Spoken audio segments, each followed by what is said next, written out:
J'ai créé la société Moulin Bleu donc en novembre 2013. L'idée, c'est effectivement de proposer des solutions de systèmes éoliens qui sont adaptés pour des consommations type agricole, particulier ou collectivité locale. Solutions qui sont complémentaires avec ce qui existe déjà, donc le grand éolien. Moi personnellement, je travaille dans l'éolien depuis 12 ans. L'idée de ce projet, elle m'est venue aussi de mes voyages en Allemagne où j'ai vu qu'il y avait beaucoup de solutions de production d'électricité décentralisées, notamment dans le milieu agricole, et qu'il est vrai qu'en France, ces solutions étaient relativement peu développées.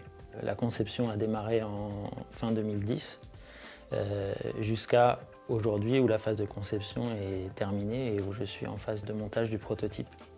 La principale aide, quelque part, que j'ai eue, c'est au niveau de Pôle emploi. Parce qu'au niveau de Pôle emploi, quand vous êtes demandeur d'emploi en France, vous avez des aides pour les créateurs qui n'existent pas dans d'autres pays.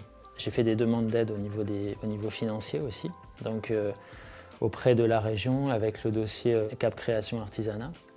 Donc c'est là où le réseau Aircol m'a particulièrement aidé. Ça peut paraître idiot à dire aussi, mais ma famille m'a beaucoup aidé. Je pense que c'est fondamental quand on a un projet comme ça. C'est un projet, souvent, j'aime à le dire, un projet familial.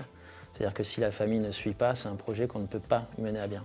Je pense d'ailleurs qu'il y a pas mal de gens à qui je n'avais pas parlé de mon projet, intentionnellement, parce que sinon je sais qu'ils ne m'auraient pas forcément encouragé à le faire. La principale difficulté, c'est ça, c'est effectivement d'être généraliste et de pouvoir traiter n'importe quel sujet qui arrive. Parce qu'il est évident que quand on est entrepreneur et qu'on développe un produit, on doit être très polyvalent, quoi. Il faut aussi savoir être patient, parce que quand on a un budget limité, il faut savoir prendre son temps et ne pas faire trop d'erreurs, parce que les erreurs coûtent cher. C'est sûr qu'il faut à la fois être raisonnable et puis il faut aussi avoir une petite partie d'initiative, de challenge, de folie peut-être pour se lancer dans le projet, hein. Maintenant, j'ai encore pas mal de chemin à parcourir, donc